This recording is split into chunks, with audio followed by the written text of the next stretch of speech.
G'day folks out there. My name's Jason. I've got the REARMOUNT turbo. I just want to do a little update, a little overview of how things are running with it so far. I've had some dramas with it in the last couple of months since I put the GT42 on. Done a couple of head gaskets, pretty frustrating, to say the least. But I've got a grip of it now.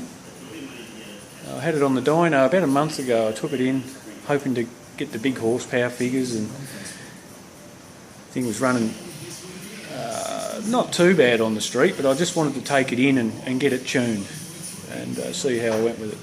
Anyway, took it in there and second pull on it, bang, old head gasket went. Number one cylinder's just done it to me. I've done it 3 times since I've turboed it.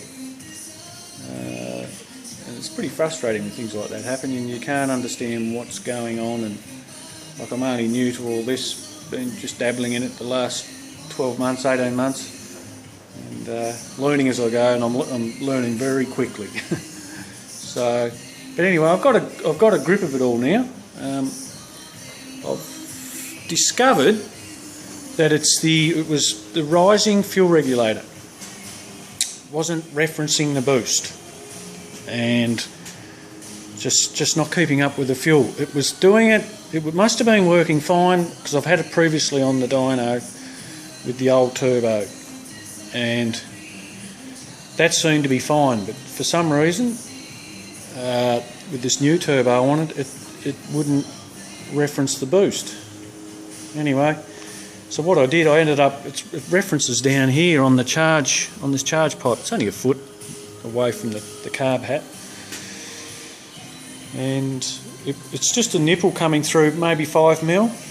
And what I've done, and I had this theory that it wasn't, maybe this turbo is now that there's no back pressure through the exhaust in the sense of as it was. The thing's, it's operating a lot higher in the revs now, so it's, you know, you're 3.5 and it comes on. So my theory is that the air was running past on the end of the nipple, but it wasn't going in and referencing boost. So not rising the fuel pressure, hence no fuel in the carb, just run out once it got up. But anyway, what I did, I cut it. I sliced it in half, and it's like a half round now. And as the air rushes up into the engine, it scoops it in there now, and it's worked.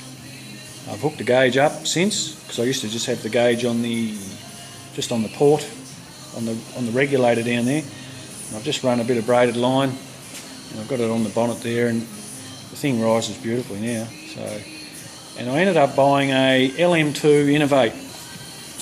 Regular air fuel meter.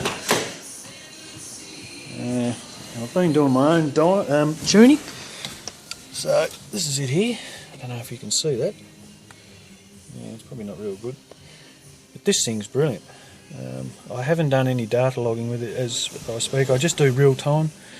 I hook a camera up here actually. I've got a little tripod there. And I hook up my little video camera, and I've just been going out and I've just been reading off the air fuel meter. It's only the AFR ratio. Not sure if you can see that. It's not coming up. And the boost. And I can get a good gauge on how it's going now. And of course my fuel pressure's rising, and the thing's running around 11, 10.8, 10.9, sort of hovering.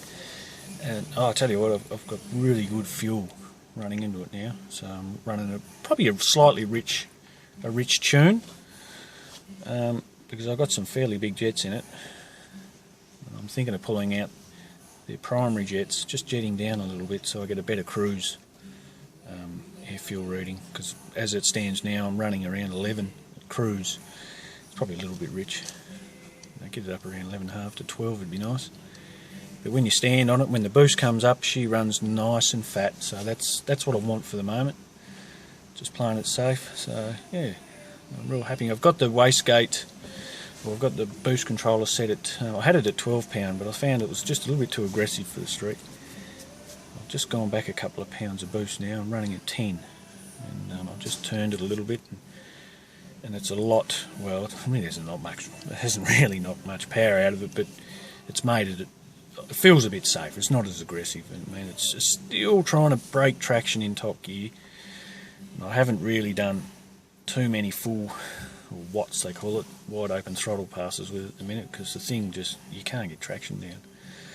But as it stands, I've been just creeping up half throttle, 3/4, and the air fuel on it now is really good, so I'm really wrapped with it at the minute. Yeah, so it's survived. I've probably done 400 k's in it, you know, put a couple of tanks in through it. Yeah, so it's really good, as I said. So that's my little update for the moment. Yeah, just can't say much more about it. I'm wanting to take it down to the track soon. Well, they're running the 8th mile at our local track here in Tassie. It's really not set up for the 8th. It's not really set up for the drags at the minute. It's only got a 2.5 stall. Really needs, I think, and probably a 3 to get that boost happening. I've done a bit of brake boosting. It does boost. I'll tell you, you cruise along and you know, apply the brakes, and I can get it up 3 or 4 pound, you know, and just off the brakes, and that just gets you going really quick, you know. Once you got some boost going, she's like a shot out of a gun, really. So as it stands, I'm really wrapped with it. So yeah, just a little update. Thought anyone that wants to follow me on the tube, subscribe, because I'm going to be putting some more videos up over our summer. Yeah, so stay tuned. See ya.